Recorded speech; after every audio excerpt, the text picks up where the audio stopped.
إن الحمد لله نحمده ونستعينه ونستغفره ونعوذ بالله من شرور أنفسنا ومن سيئات أعمالنا من يهده الله فلا مضل له ومن يضلل فلا هادي له وأشهد أن لا إله إلا الله وحده لا شريك له وأشهد أن محمدا عبده ورسوله يا أيها الذين آمنوا اتقوا الله حق تقاته ولا تموتن إلا وأنتم مسلمون يا أيها الناس اتقوا ربكم الذي خلقكم من نفس واحدة وخلق منها زوجها وبث منهما رجالا كثيرا ونساء واتقوا الله الذي تساءلون به والأرحام إن الله كان عليكم رقيبا يا أيها الذين آمنوا اتقوا الله وقولوا قولا سديدا يصلح لكم أعمالكم ويغفر لكم ذنوبكم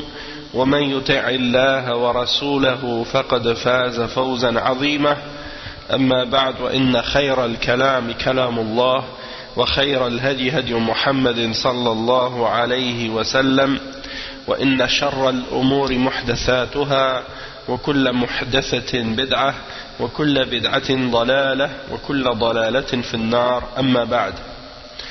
Naam, donc on commence aujourd'hui le premier cours dans la lecture du sharh du livre Al-Usul al-Thalatha écrit par le cheikh Mohammed ibn Abdul Wahhab rahimahullah et avec les explications de cheikh Ubayd al-Jabiri, Ubayd ibn Abdullah ibn Sulaiman al-Jabiri hafizahullah. Et Cheikh Ubayd, il est un des mashaykh parmi les ulama de Al-Madina al-Nabawiyya, parmi nos ulama, les grands ulama salafiyin de notre époque. Et donc c'est un sharh qu'il a fait de Al-Usul al-Thalatha qui est très très bénéfique, rempli de bonnes explications et de clarifications très intéressantes. Et à la base c'était des cours qu'il a fait, qui ont été enregistrés et qui ont été retranscrits par la suite, et le cheikh il a permis que des choses soient que ces cours-là soient disons mis par écrit, puis il les a vérifiés, puis après il a permis que ce soit publié. Donc c'est le livre qu'on va lire ensemble. Le sharh s'intitule Ithaf al-Uqul bi sharh thalathat al-usul. Ithaf al-Uqul bi sharh thalathat al-usul. Et donc comme vous savez, le livre Al-Usul al-Thalatha, c'est un des livres de base pour étudier la religion.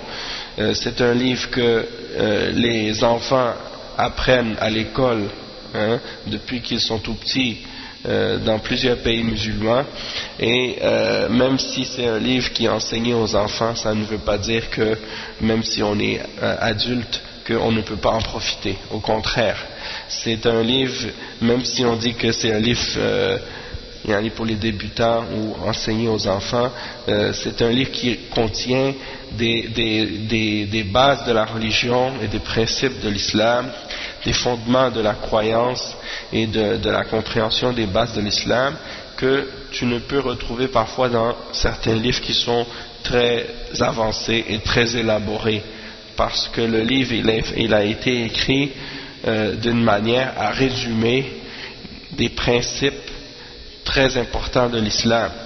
Donc on peut dire que c'est un résumé de livres qui sont parmi les livres fondamentaux de l'islam. Et on sait que le cheikh Mohammed ibn Abdul Wahhab, il a grandement été influencé par les écrits de Cheikh al-Islam ibn Taymiyyah et de son élève Ibn al-Qayyim al-Jawziyya. Donc on retrouve dans ses écrits beaucoup justement des résumés des paroles de ces grands ulama. Donc on va commencer avec la lecture du livre. Bismillah ar-Rahman ar-Rahim. قال المصنف رحمه الله اعلم رحمك الله أنه يجب علينا تعلم 4 مسائل. الأولى العلم، وهو معرفة الله ومعرفة نبيه ومعرفة دين الإسلام بالأدلة. الثانية العمل به. الثالثة الدعوة إليه. الرابعة الصبر على الأذى فيه. Donc ça c'est l'introduction de Al-Usul al-Thalatha. Et en même temps aussi, c'est pour vous rappeler un point important, c'est que il est bien non seulement d'étudier ce livre pour le comprendre, mais aussi d'essayer, si vous êtes capable, et si vous avez la patience, et si vous êtes motivé, d'essayer de le mémoriser par cœur, en arabe. Parce que c'est un livre qui est très fondamental, très important. Et un des avantages aussi par rapport à ce livre-là, c'est que chaque point qui est mentionné, et chaque point qui est expliqué, il est supporté par des textes de la révélation pour comme donner des preuves sur chaque question qui sont mentionnées. Et donc vous mémorisez le texte, et dans le texte il y a les preuves du Coran et de la Sunna pour chaque question. Donc ça veut dire que vous non seulement vous avez la compréhension, puis en même temps vous avez les preuves. Donc vous êtes capable de supporter chacun des points qui est mentionné par des preuves de la révélation. Et ça c'est une des choses très très importantes dans la religion de l'islam, puisque notre compréhension de l'islam doit être basée sur les preuves. Beaucoup de musulmans disent des choses à propos de l'islam, et quand tu leur demandes mais c'est quoi la preuve de ça, sur quoi tu te bases pour dire ça, ils ont pas de réponse, ils n'ont pas de preuve. Et beaucoup de gens, que ce soit des musulmans, même parfois des non-musulmans, quand ils parlent de la religion musulmane, ils ne sont pas capables de ramener les propos qu'ils ramènent ou les choses qu'ils disent à des choses authentiques ou à des preuves de la révélation. Donc quand on a étudié nos bases comme il faut avec les livres des ulama et les explications des ulama, eh bien alhamdoulilah, un des avantages fondamentaux de ça, c'est que on en sort toujours avec des compréhensions qui sont toujours établies et basées sur des preuves, et une compréhension exacte et correcte et prouvée par la compréhension des salaf as-salih aussi, hein? Et donc ça c'est très très fondamental aussi, très important.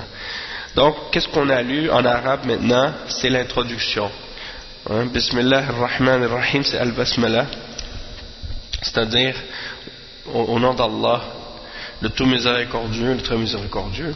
Et ça, comme on le sait, les ulama, ils ont l'habitude de commencer toujours par le Basmala. Pourquoi? Parce que il y a dans le fait de commencer par le Basmala une bénédiction là-dedans. Et le prophète sallallahu alayhi wa sallam, quand il écrivait des lettres, il envoyait des lettres aux différents rois de son époque, il commençait toujours ses lettres par Bismillah, Bismillah ar-Rahman ar-Rahim, et ainsi de suite. Donc c'est un exemple du prophète sallallahu alayhi wa sallam, de même que chaque verset dans le Coran, à part, ou plutôt chaque sourate dans le Coran, à part sourate At-Tawbah, la 9e sourate du Coran, toutes les sourates du Coran commencent par Bismillah ar-Rahman ar-Rahim. Et donc c'est pour suivre l'exemple aussi de Allah subhanahu wa ta'ala dans le Coran. Donc Bismillah ar-Rahman ar-Rahim, c'est-à-dire je commence au nom d'Allah subhanahu wa ta'ala, ou au nom d'Allah subhanahu wa ta'ala je lis, ou j'écris, ou je fais l'action que je fais. Et l'auteur, Cheikh al-Islam Muhammad ibn Abdul Wahhab, il dit: sache que Allah te fasse miséricorde, qu'il est obligatoire pour nous d'apprendre 4 questions, ou 4 points. Le premier point, c'est la science, c'est-à-dire d'avoir la connaissance. Et c'est de connaître Allah, de connaître son prophète, et de connaître la religion de l'islam avec les preuves. Le deuxième, c'est de mettre cela en application, c'est-à-dire de mettre cette science en application, de le pratiquer. Le troisième, c'est d'inviter à cela, c'est-à-dire d'inviter à cette science qu'on a apprise et qu'on a appliquée. On invite les autres à l'appliquer eux aussi et à le connaître eux aussi. que les gens puissent le connaître et l'appliquer aussi. Et le quatrième point, c'est as-sabru ala al-adha fihi, c'est-à-dire que tu dois faire preuve de patience et d'endurance dans les difficultés qui vont se présenter une fois que tu vas appeler les gens à suivre cette connaissance. C'est certain que tu vas avoir des épreuves et des difficultés, donc tu dois faire preuve d'endurance. Et ça, c'est les 4 points par lesquels Cheikh al-Islam Muhammad ibn Abdul Wahhab a commencé sa risala, son livre. Certains savants ont expliqué que en réalité cette partie c'est une introduction au livre de Al-Usul al-Thalatha, parce que pour de vrai, quand tu regardes le livre Al-Usul al-Thalatha, il commence un peu plus tard.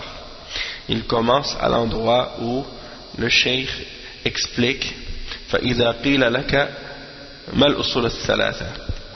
Donc ça, c'est en réalité c'est le début du livre Al-Usul al-Thalatha, parce que les 3 fondements, c'est quoi? C'est de croire en Allah, de croire en son messager, de croire en la religion.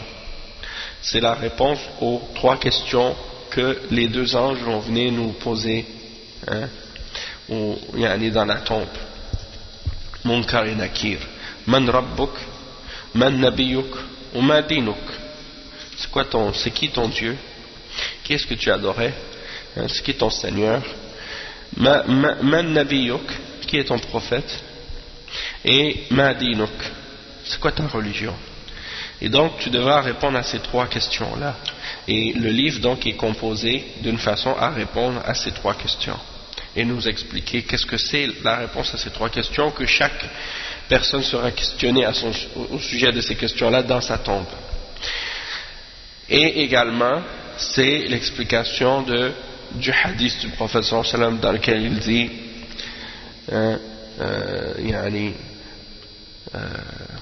من رضي بالله ربا وبالإسلام دينا وبمحمد صلى الله عليه وسلم رسولا.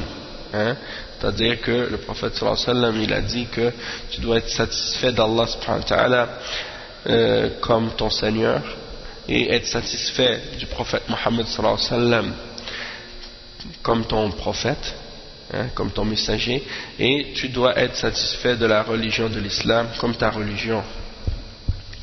Donc ça répond donc à ces 3 fondements là. C'est ça les 3 fondements. Les 3 fondements, c'est de connaître Allah, de connaître le prophète sallallahu alayhi wa sallam et de connaître sa religion.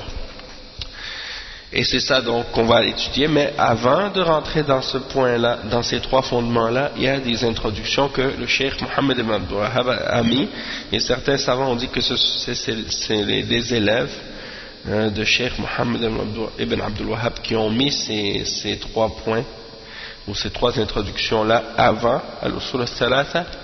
Donc on va donc les lire, puis Inch'Allah vous allez voir, c'est des introductions très bénéfiques.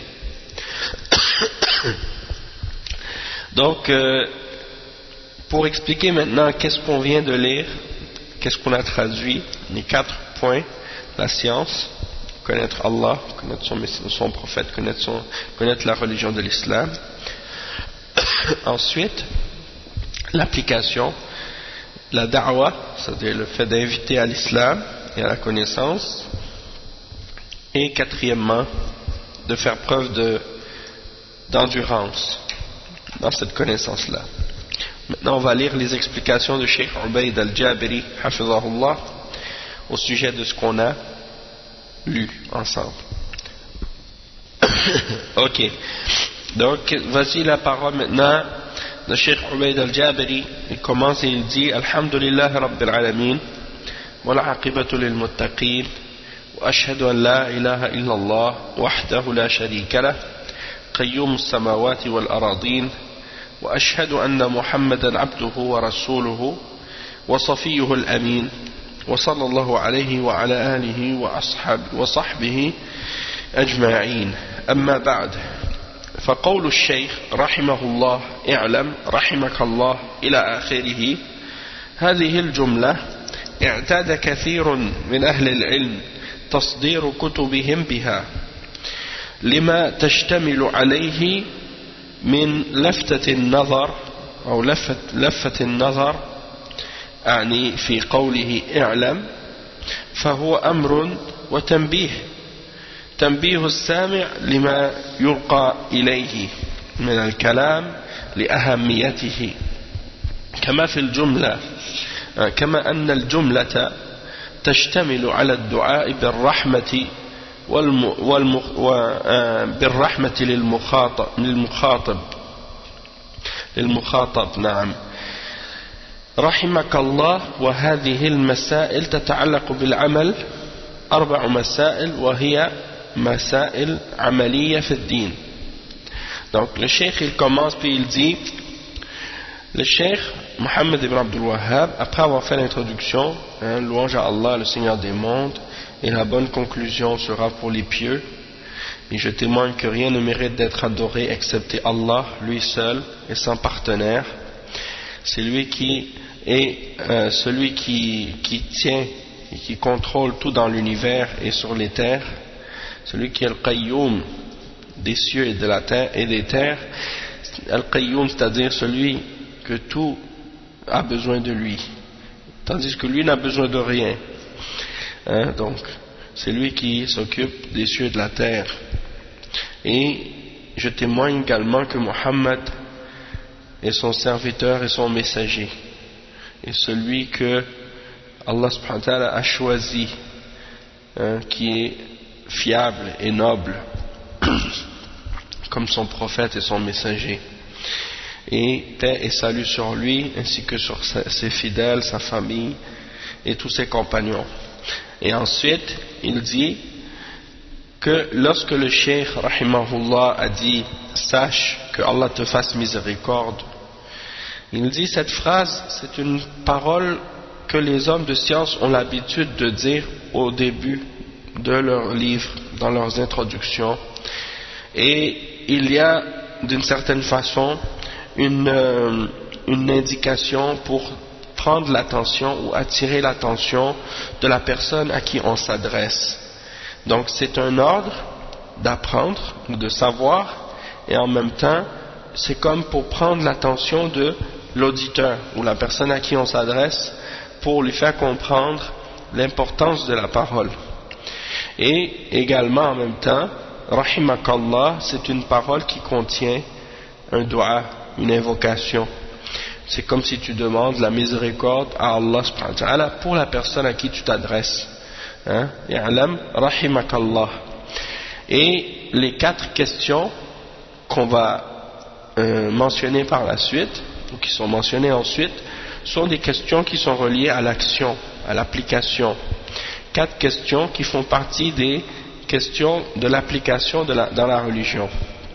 Donc il dit قوله الأولى العلم والعلم ضد الجهل وهو إدراك حقيقة الشيء على ما هي عليه إدراكا جازما. Donc il dit que la première chose que tu dois connaître c'est al-ilm, ou la première chose parmi les 4 questions que tu dois apprendre c'est al-ilm, et il dit que l'ilm c'est le contraire de al-jahl en arabe, et donc c'est la science, et le contraire de la science c'est l'ignorance. Et la définition qu'on retrouve dans les livres des ulama, en particulier les ulama de usul, quand ils définissent al-ilm, ils disent c'est de connaître la réalité d'une chose telle qu'elle est, et de la connaître avec une connaissance certaine, avec une connaissance certaine. Donc de connaître la réalité d'une chose et d'une façon telle qu'elle est, et d'une façon qui est certaine et déterminante. Le cheikh il dit ensuite ثم فسر العلم فقال وهو معرفة الله ومعرفة نبيه ومعرفة دين الإسلام بالأدلة. معرفة الله هي الإيمان به، والإيمان بالله يقتضي الإيمان بوجوده، والإيمان بربوبيته، والإيمان بألوهيته، والإيمان بأسمائه وصفاته. Donc le cheikh il dit que ensuite l'imam Muhammad ibn Abdul Wahhab, il a expliqué la signification de la science dont il parle. Et il a dit, c'est de connaître Allah, de connaître son prophète et de connaître la religion de l'islam avec les preuves. Donc, premièrement, la connaissance d'Allah, c'est quoi? Il dit, c'est d'avoir premièrement la foi en Allah, subhanahu wa ta'ala. Et la foi en Allah, qu'est-ce que c'est?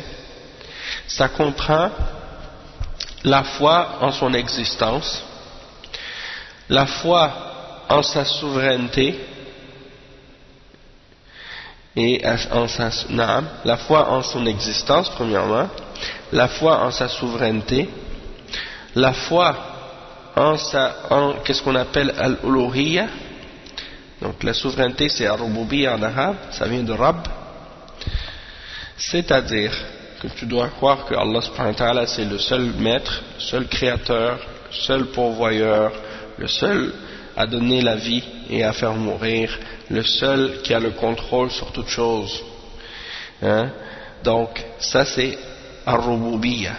Donc tu dois croire en l'existence d'Allah, tu dois croire en la rububiyya d'Allah, c'est-à-dire sa souveraineté, celui le seul maître.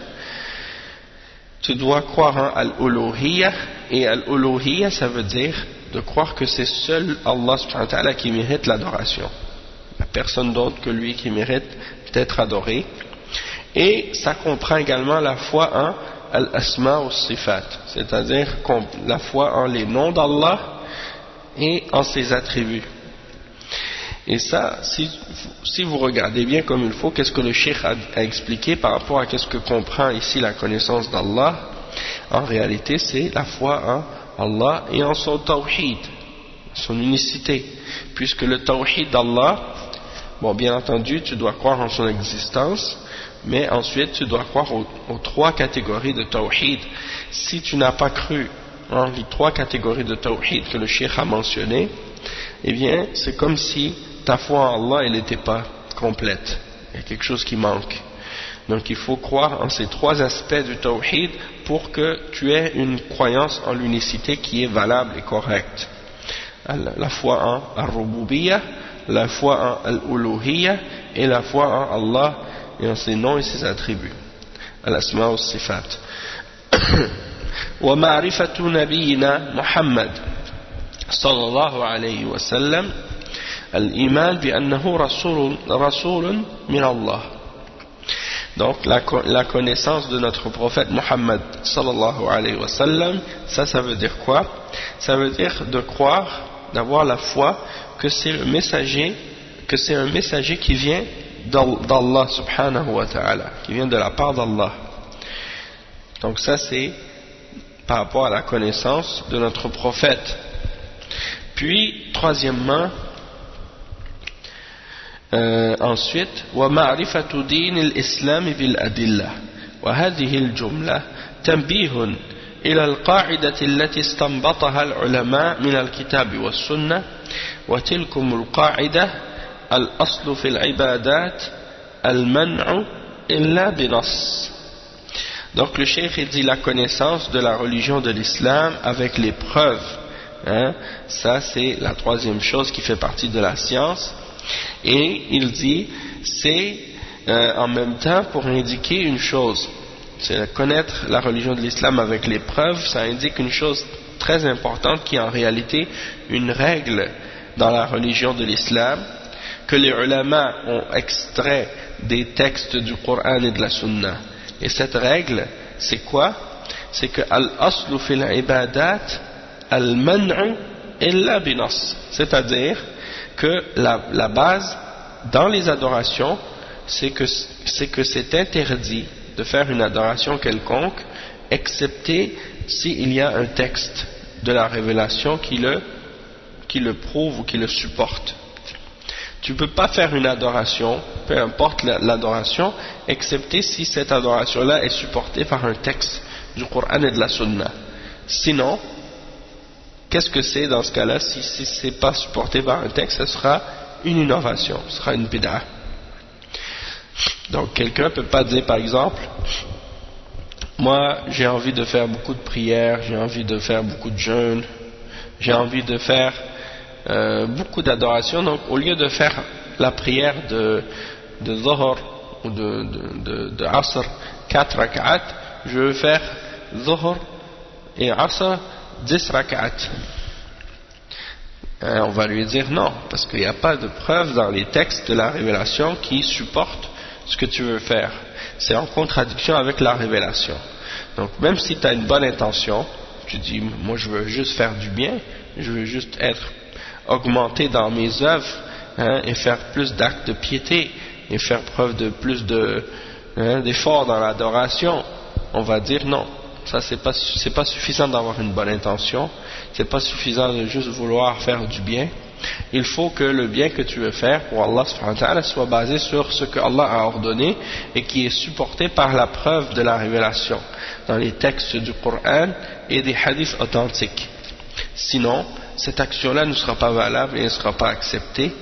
Et donc, on comprend maintenant ce fondement que le cheikh a mentionné ici, qui est la base dans les adorations, c'est que tout est interdit, tu ne peux pas le faire excepté s'il y a une preuve d'un texte. Après, le cheikh il dit فالتدين والتقرب والتعبد لله لا يكون إلا بالنص الصحيح الصريح فليس للاجتهاد مجال في إثبات شيء من التعبد وهذا الدليل إما كتاب وإما سنة وإما إجماع عن السلف عن سلف الأمة على أن الله أمر بكذا. Donc le cheikh il dit, donc tout acte de religion que tu fais ou acte que tu fais dans le but de te rapprocher ou d'adorer Allah subhanahu wa ta'ala ne peut être fait qu'avec un texte explicite et authentique, sinon ce ne sera pas accepté, ce ne sera pas une adoration acceptée. Et il dit, il n'y a aucune place dans l'adoration pour l'ijtihad. Qu'est-ce que ça veut dire? Ça veut dire que dans les questions qui ont rapport avec l'adoration, il n'y a pas de place pour les jugements personnels ou pour les efforts d'analogie. Dans l'adoration, il n'y a pas de place pour les efforts d'ijtihad, c'est-à-dire des efforts d'analogie ou d'efforts de jugement, d'efforts de jugement rationnel pour essayer de déterminer ou d'établir des formes nouvelles d'adoration.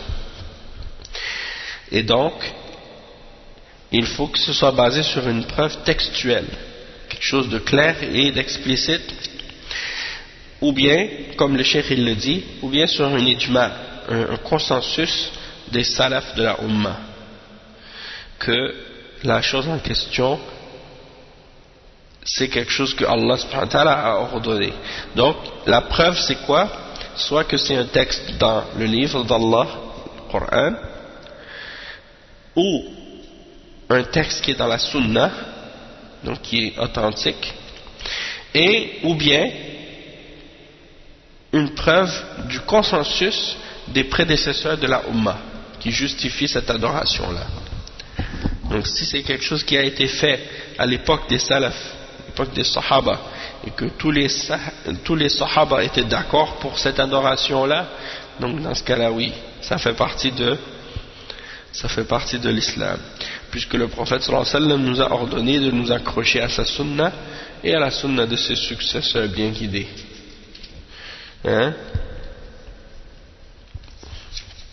Et le prophète sallallahu alayhi wa sallam il a dit La tajtami'u ummati ala dalala. Il a dit ma umma ne va pas se mettre d'accord sur un égarement. Donc s'ils se sont mis d'accord sur quelque chose, c'est pas un égarement. Il dit donc ça c'est l'épreuve. Après le cheikh il dit يروى عن أمير المؤمنين علي بن أبي طالب رضي الله عنه أنه قال لو كان الدين بالرأي لكان باطن الخف أولى بالمسح من أعلاه وهذا ما اتفقت عليه كلمة الأئمة أئمة الإسلام من أصحاب المذاهب الأربعة وغيرهم على أن الدين بالدليل. Donc le cheikh il dit, Cheikh Ubayd hafizahullah, il dit qu'il a été rapporté selon Amir al-Mu'minin Ali ibn Abi Talib radiyallahu anhu, qu'il a dit, et il dit, et ça c'est rapporté par Abu Daoud dans le Kitab al-Tahara, et ça a été authentifié par Cheikh al-Albani.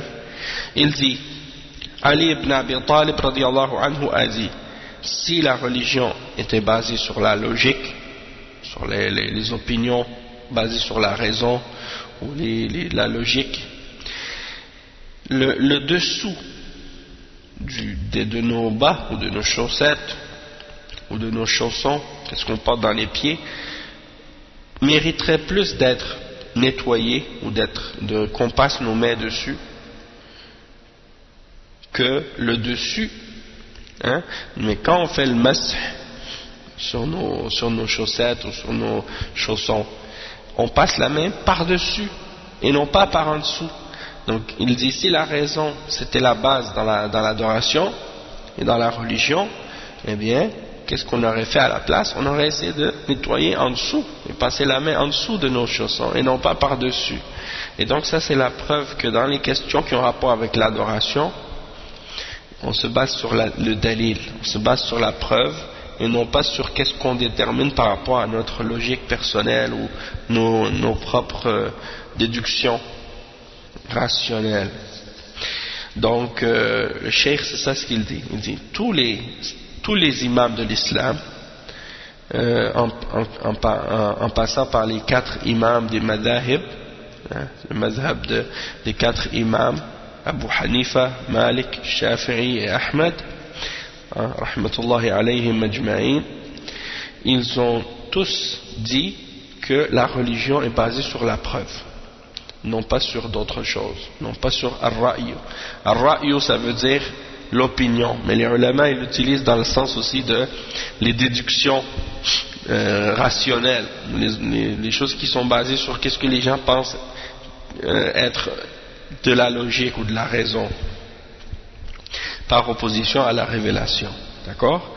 Après le cheikh il dit, وكان الإمام مالك رحمه الله يقول بعد درسه كل كلام فيه مقبول ومردود إلا كلام صاحب هذا القبر، يعني النبي صلى الله عليه وسلم، ولهذا فإن أهل السنة والجماعة أهل السلفية يزنون أقوال الناس وأعمالهم بميزانين لا ثالث لهما.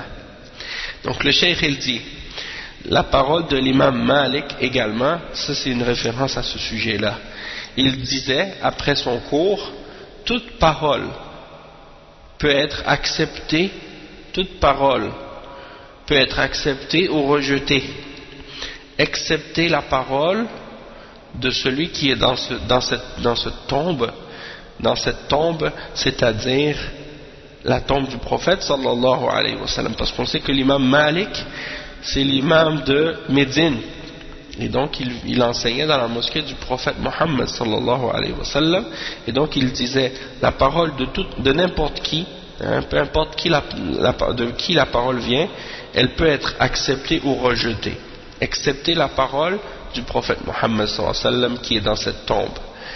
D'accord? Et c'est ça. Et donc il dit, c'est-à-dire le prophète Mohammed sallallahu alayhi wa sallam. Et c'est pour ça que les gens de la sunna wal jama'a, c'est-à-dire les gens qui s'accrochent à la sunna et qui restent unis ensemble sur la sunna, ceux qu'on appelle aussi ahlus salafiyya, c'est-à-dire les gens qui s'accrochent à la voie et la compréhension et la méthodologie des salafus salih, ils pèsent les actions des hommes ainsi que leurs paroles avec 2 balances. Il n'y en a pas d'autre que ces 2 balances-là. C'est quoi ces 2 balances? Voici les 2 balances. Le cheikh il le dit. Il dit وَذَلِكُمْ الْمِيزَانَانِ هُمَا النَّصُّ والإجماع.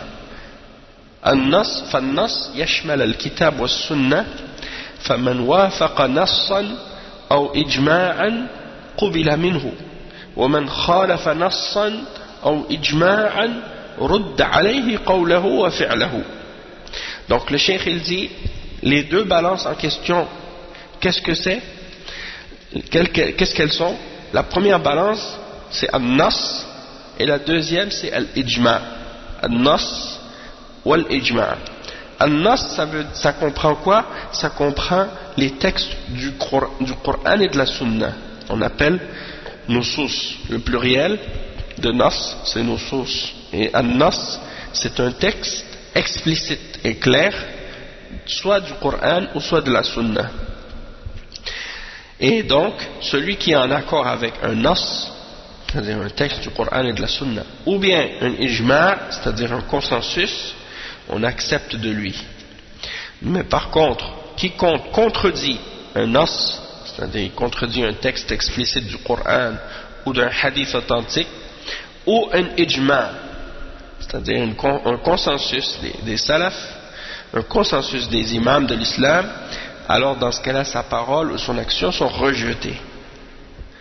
Et le cheikh il dit bil adillah, quand on dit bil adillah, avec les preuves, c'est-à-dire de connaître la religion de l'islam avec preuve, bil adillah al-wuquf 'inda ad-dalil fi at-ta'abbud, وهذا هو شرط المتابعة لأن كل عبادة لا بد لها من شرطين حتى تنال عند الله القبول، وذلكم الشرطان هما تجريد الإخلاص لله وحده وتجريد المتابعة لرسول الله صلى الله عليه وسلم.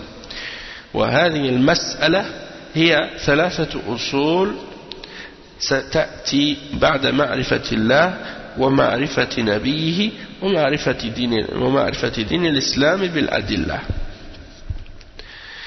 Donc le cheikh il dit, donc quand on parle des preuves, c'est-à-dire qu'on doit s'arrêter aux preuves dans l'adoration, et ça c'est une des conditions dans le suivi du prophète Mohammed sallallahu alayhi wa sallam, parce que toute adoration que tu fais, elle doit respecter absolument deux conditions pour qu'elle soit acceptée de la part d'Allah. Toute adoration que tu fais doit respecter deux conditions pour qu'elle soit acceptée de la part d'Allah subhanahu wa ta'ala, et ces deux conditions, c'est les deux conditions suivantes. Première condition, il faut que ton action soit faite purement et uniquement pour Allah seul, et pour rien d'autre que pour Allah subhanahu wa ta'ala. Première condition, il faut qu'elle soit faite en action avec ikhlas, avec pureté et sincérité, qu'elle soit faite uniquement pour plaire à Allah seul. Deuxième condition, qu'elle soit faite uniquement selon l'exemple et le suivi du messager d'Allah sallallahu alayhi wa sallam. Donc si cette action-là n'est pas faite selon l'exemple du prophète Mohammed sallallahu alayhi wa sallam, cette action-là ne sera pas accepté de la part d'Allah subhanahu wa ta'ala. Et donc ça c'est le premier point. Il dit هذه المسألة الأولى هي ثلاثة الأصول. Donc ce premier point qu'on a mentionné parmi les quatre, ça c'est les trois fondements de la religion al-usul al-thalatha. Parce que le cheikh il a mentionné les quatre choses au début qu'on doit obligatoirement connaître, mais la première c'est al-ilm, la science, al-ilm, et la connaissance de quoi? La connaissance d'Allah, la connaissance du messager et la connaissance de la religion de l'islam avec les preuves. Ces trois choses-là, dans la connaissance, ce sont les trois fondements de la religion de l'islam. Et donc, c'est ça qui va être expliqué dans le livre par la suite. C'est-à-dire que ce livre, l'Usul al-Thalatha, il est à la base pour nous expliquer la connaissance d'Allah, la connaissance de son prophète et la connaissance de la religion de l'islam avec preuve. Et donc c'est l'explication de ce premier point. Le livre explique ce premier point qui a rapport avec la science. Le deuxième point, qui est mentionné parmi les quatre points, c'est al-amalu bihi. Al-amalu bihi, c'est-à-dire le fait de mettre en application cette science, c'est-à-dire la connaissance d'Allah, de son messager ou de son prophète et de la religion de l'islam avec les preuves. Donc al-amalu bihi. Le Cheikh Ubayd hafizahullah, il dit wal-mas'alatu الثانية هي العمل بهذا الدين أي العمل بدين الله فإن ثمرة العلم العمل فالعلم دون عمل كشجرة لا ثمرة لها. Donc le cheikh dit la deuxième question, c'est la question de l'application et de la pratique de cette religion, c'est-à-dire de mettre en application et en pratique la religion d'Allah subhanahu wa ta'ala, parce que les fruits de la science c'est l'action. Donc l'action, la pratique, c'est un fruit de la connaissance et de la science que tu as. Et donc une science qui ne produit pas d'action, qui n'est pas appliquée, ou une science sans action, c'est comme un arbre qui n'a pas de fruits. C'est comme un arbre mais qui ne produit pas de fruits. Et donc un arbre qui ne produit pas de fruits, ça sert, un arbre fruitier qui ne produit pas de fruits, c'est un arbre qui ne sert à rien. D'accord? Et donc le cheikh dit وقال عبد الله بن مسعود رضي الله عنه قال عبد الله بن مسعود رضي الله عنه كنا لا نتجاوز 10 آيات من فم رسول الله صلى الله عليه وسلم حتى نتعلم معناها والعمل بها فقال كنا نتعلم العلم والعمل فإن العلم مع العمل الصحيح بشروطه حجة للعبد عند الله عز وجل إذا اجتمع علم وعمل صحيح بشرطيه السابقين كان ذلكم العلم حجة للعبد عند ربه. Donc le cheikh il dit, Abdullah ibn Mas'ud radiyallahu anhu, il dit, nous ne dépassions pas 10 versets de la bouche, que nous avions appris de la bouche du messager d'Allah sallallahu alayhi wa sallam, jusqu'à ce que nous ayons appris leur signification et que nous ayons appris à les mettre en application. Donc ça veut dire quoi? Ça veut dire que Abdullah ibn Mas'ud il explique que quand il apprenait le Coran, il dépassait jamais 10 versets. Il apprenait la signification de ces 10 versets et comment il les mettait en application. Par la suite, il les mettait en application et après il apprenait 10 autres. Mais il dit, nous apprenions la science et l'application de la science en même temps.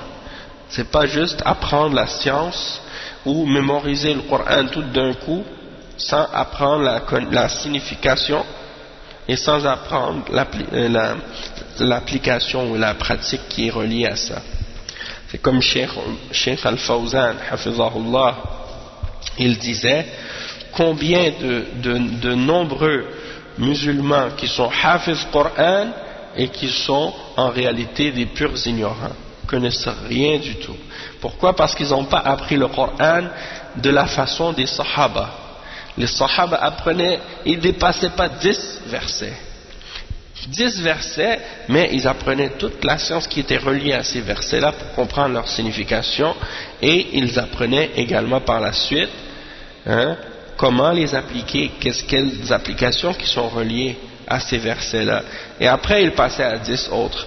Aujourd'hui, il y a des gens, en quelques mois, ils ont fini de mémoriser le Coran au complet, mais si tu leur demandes qu'est-ce que ça veut dire, ils ne savent pas un mot. Non seulement que beaucoup de gens qui mémorisent le Coran, ils ne connaissent pas un mot d'arabe. Ils rentrent dans des écoles coraniques, mémorisent le Coran du début jusqu'à la fin, ils ne comprennent pas un seul mot de ce qui est écrit dans le Coran, Allah al-Musta'an.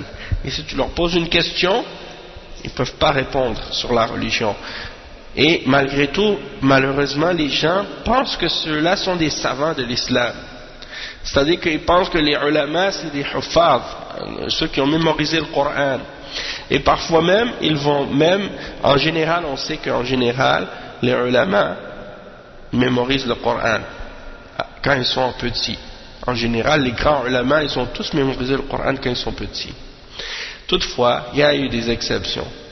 Et si certains, par exemple, si certains ulama n'ont pas mémorisé tout le Coran, les gens, même si ce sont des ulama de l'islam, et qu'ils ont de la connaissance non seulement du Coran, mais de qu'est-ce que le Coran signifie, et qu'est-ce que les hadiths signifient, et comment la religion, le tawhid, l'aqida, le fiqh, l'usul, le tafsir et toutes les autres sciences, les gens, ils disent, ah, lui, il connaît pas le Coran, donc, c'est pas un alim. Allah al-musta'an. Comme si la science était juste être hafiz du Coran, mais ça c'est rien en réalité. Si tu as mémorisé mais tu n'as pas compris, tu n'as pas de connaissance, tu n'as pas d'ilm, tu n'es pas un savant. Et la preuve c'est que beaucoup de huffaz sont, comme Cheikh Al-Fawzan l'a expliqué, sont des gens qui sont dans le jahl total, même dans l'égarement parfois. Allah al-musta'an. Donc le Cheikh il dit ici, donc la science avec l'action qui est correcte, l'application qui est correcte et qui respecte les deux conditions qu'on a mentionnées tout à l'heure, al-ikhlas et al-mutaba'a, ces deux conditions-là, si tu as cette science et que tu appliques ta religion tu l'appliques de la manière correcte avec les conditions, dans ce cas ça va être une preuve en ta faveur auprès d'Allah au jour de la résurrection. Ça va être une hujja en ta faveur. Et ça c'est lorsque tu as réuni la science et tu as réuni l'application de cette science avec les deux conditions qu'on a mentionnées. Dans ce cas-là, ça va être une preuve en ta faveur. Sinon, ça risque d'être une preuve contre toi. Cette science risque d'être une preuve contre toi si tu n'as pas appliqué la science que tu as appris. Il dit وَإِذَا تَخَلَّفَ عَنِ الْعِلْمِ الْعَمَلِ كَانَ الْعِلْمُ حُجَّةً عَلَى الْعَبْدِ. Donc si tu as la science mais que tu la mets pas en application et que tu la pratiques pas, alors cette science que tu as apprise, elle va être une preuve contre toi. وَكَانَ الْإِنسَانُ شَبِيهًا بِالْمَغْضُوبِ عَلَيْهِمْ وَهُمُ الْيَهُودُ.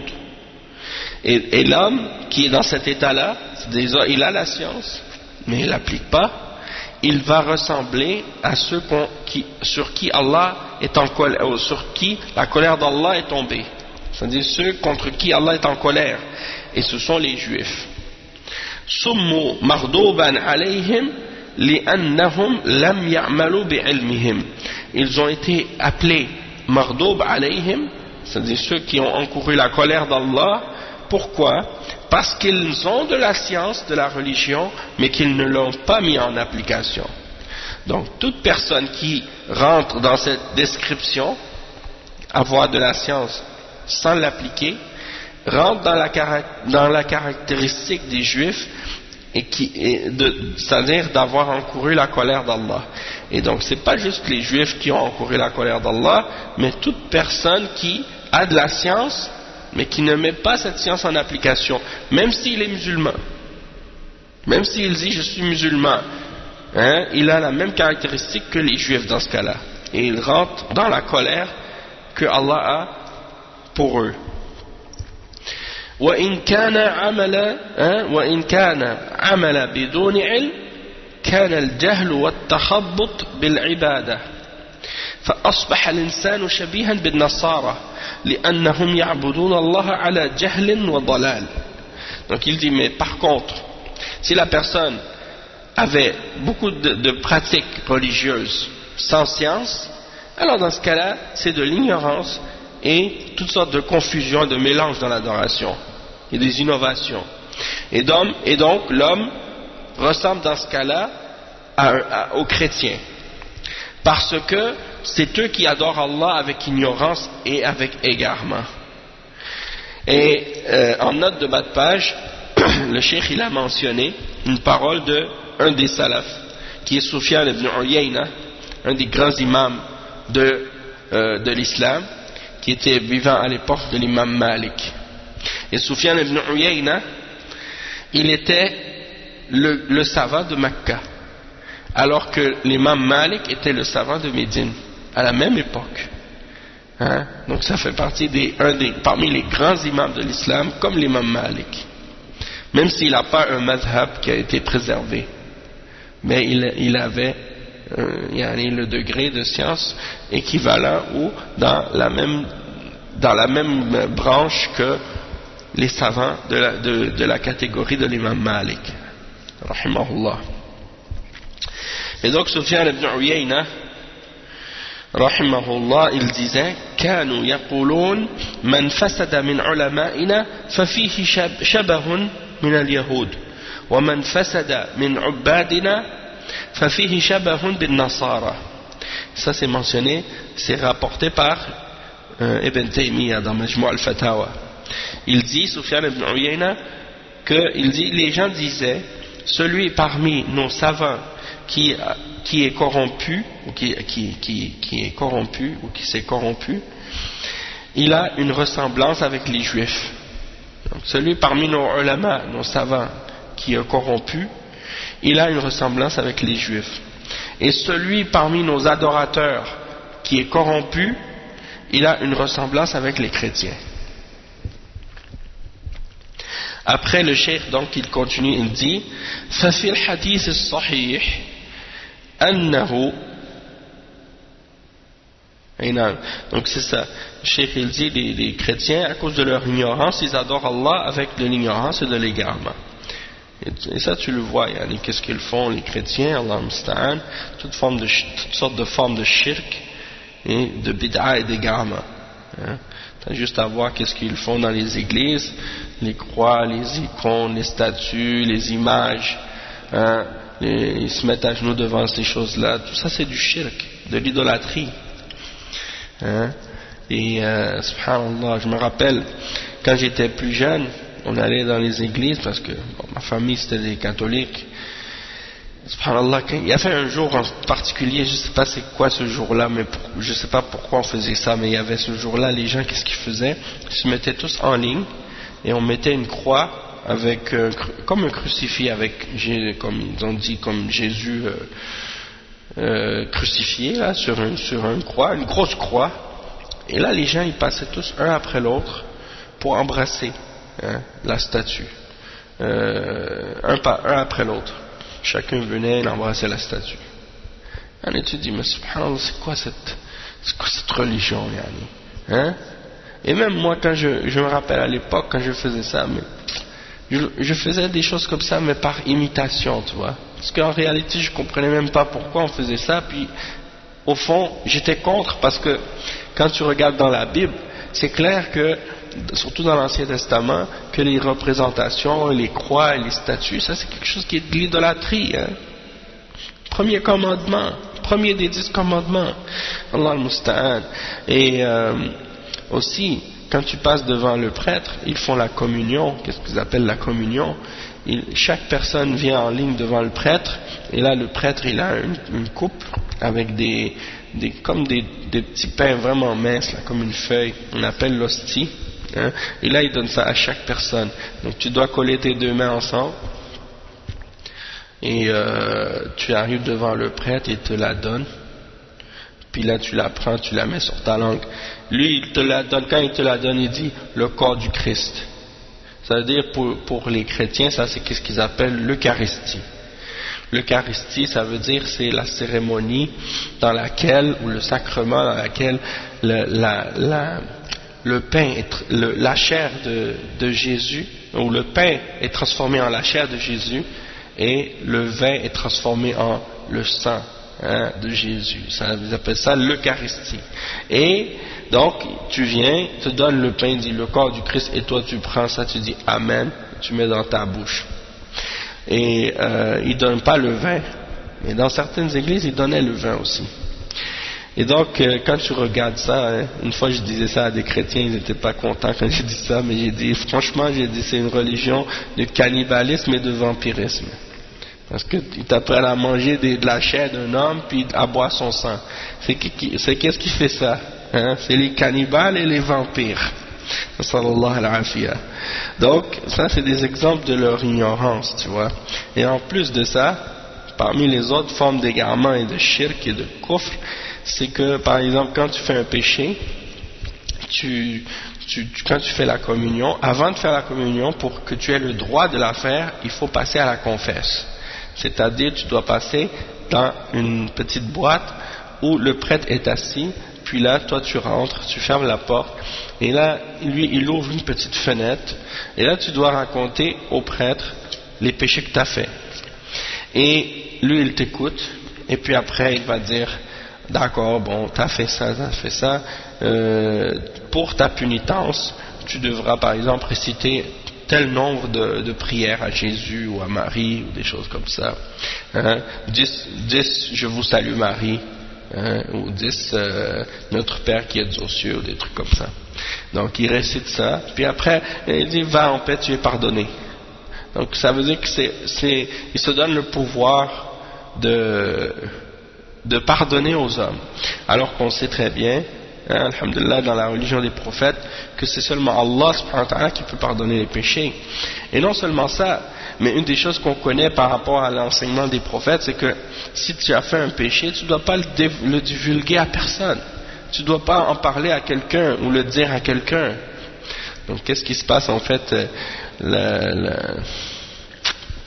En fait, les histoires de l'église, quand ils ont inventé les histoires de confesse, probablement que c'était juste pour espionner les gens, espionner la population. Donc le prêtre connaissait les péchés de tout le monde, dans le petit village, dans la communauté. Donc il savait tout ce qui se passait, tu vois. Donc c'était un moyen pour eux de contrôler les gens. Parce que quand tu connais les péchés des gens et leurs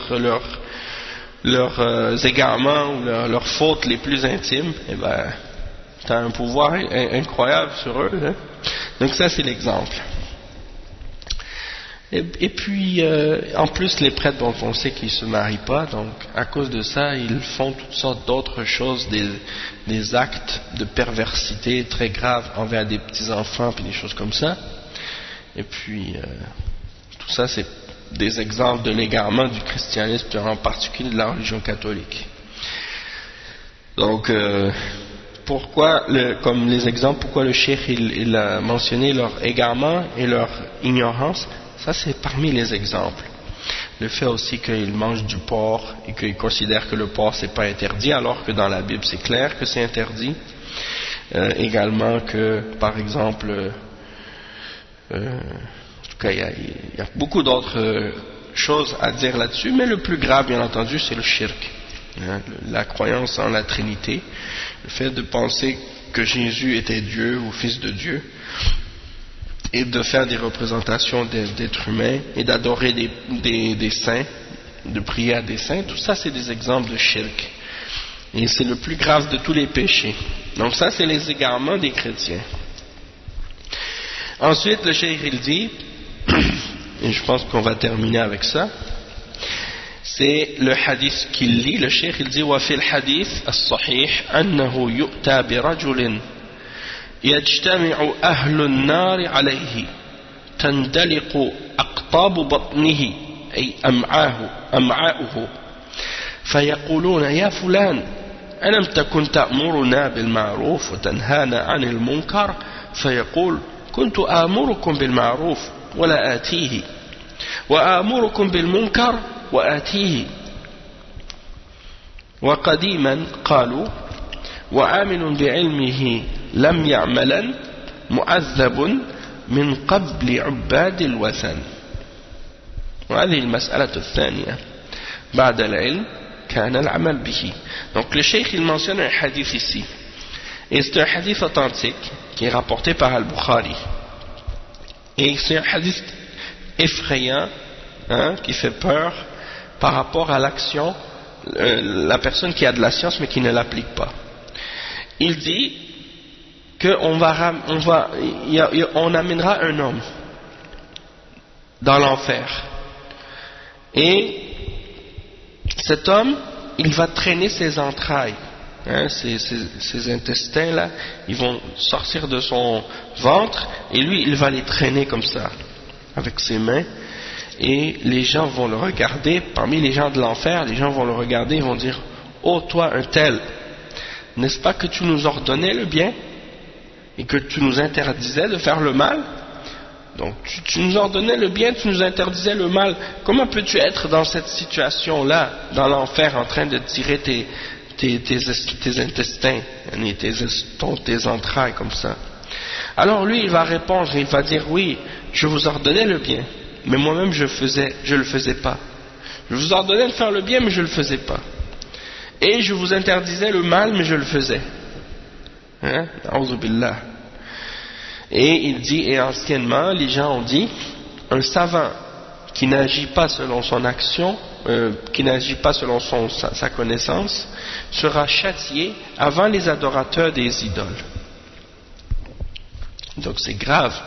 Et il dit, donc ça c'est la deuxième question par rapport aux 4 points qu'on a mentionnés, c'est-à-dire la science qui doit être avant les actions. Qui doit être avant les actions, et ensuite l'application de cette science. Naam.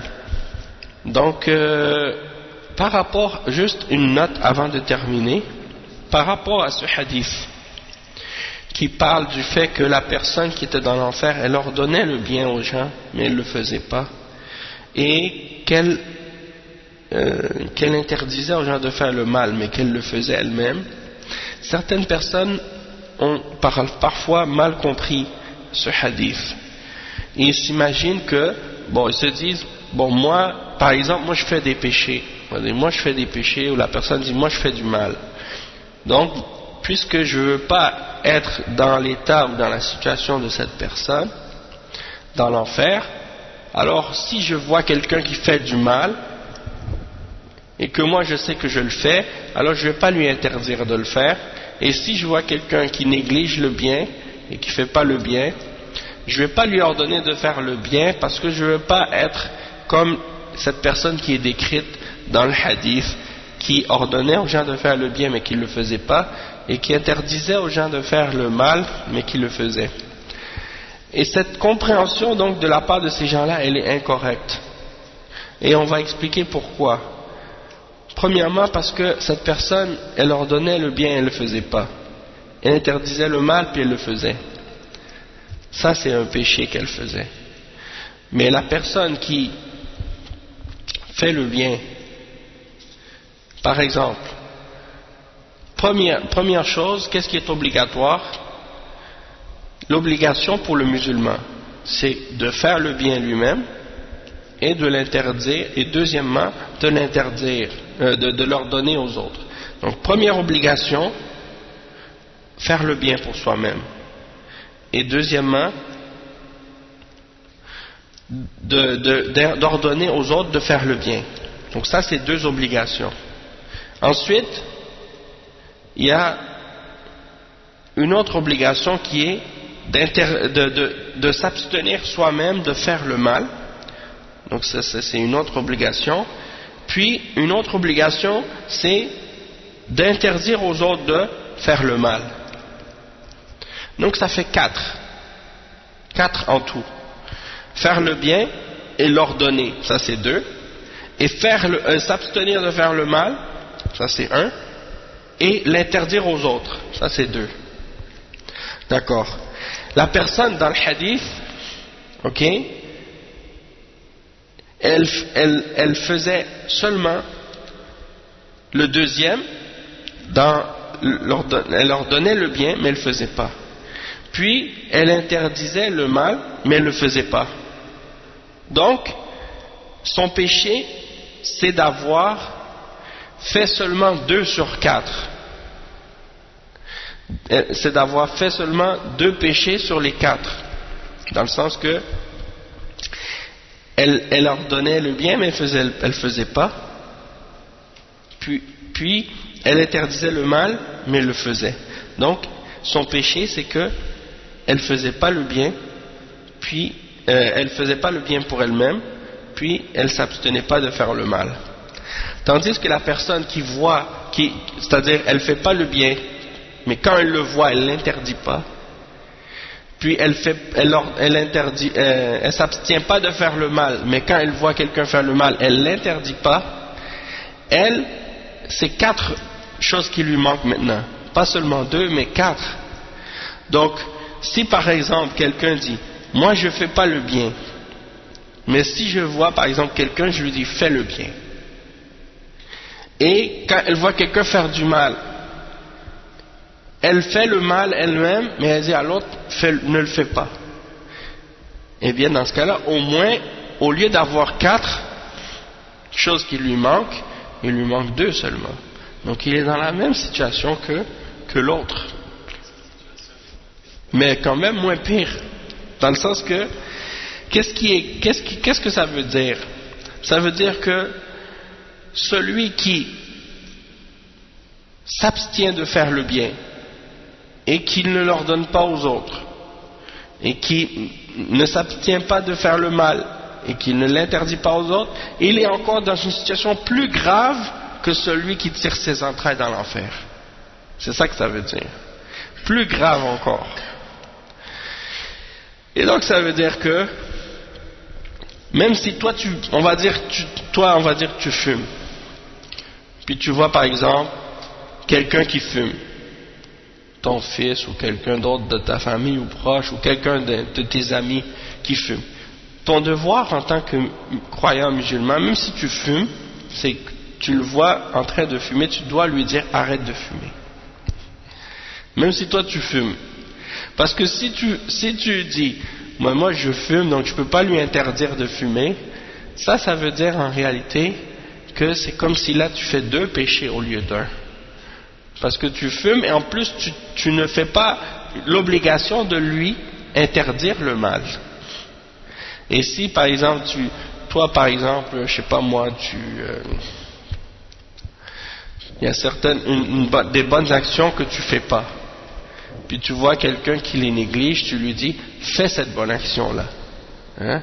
Eh bien même si tu la fais pas, le fait que tu ordonnes de faire le bien, ça c'est quelque chose qui est bon pour toi. Si tu ordonner ce qui est obligatoire, c'est obligatoire, et ordonner ce qui est recommandé, c'est recommandé. Tu vois, comme tu dis, il y a des gens qui ne comprennent pas ce que ça veut dire l'hypocrisie. C'est sûr que ça fait partie, c'est une forme d'hypocrisie, parce que tu dis quelque chose avec ta bouche, mais tu fais le contraire avec tes actions. Ça c'est une forme d'hypocrisie, mais c'est une forme d'hypocrisie dans les actions. Mais qu'est-ce que tu dis de la personne? Elle voit quelqu'un qui fait le mal, elle ne lui interdit pas. Ça c'est aussi parmi une forme d'hypocrisie. Parce que tu sais quelque chose qui est mauvais, mais tu te tais. Ça c'est pas une forme d'hypocrisie aussi? Oui. Donc c'est pour cette raison même que peut-être c'est une plus grave forme d'hypocrisie encore. Subhanallah. C'est comme si tu sais par exemple que quelqu'un il va tomber dans un trou, tu le vois en train de marcher sur le chemin, tu dis rien, tu le laisses marcher vers le trou, puis lui il l'a pas vu. Est-ce que tu vas pas dire que ça c'est une forme d'hypocrisie? Oui, parce que ton devoir en tant que croyant c'est de l'avertir contre ce danger, mais toi tu te tais, tu préfères te taire.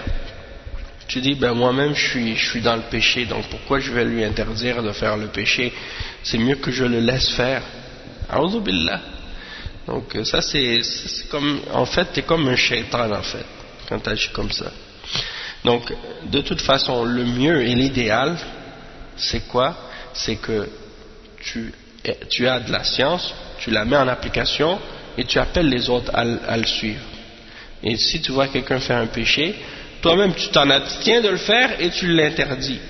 Comme ça tu vas être dans la position idéale. Et comme ça tu es préservé toi-même et tu préserves les autres.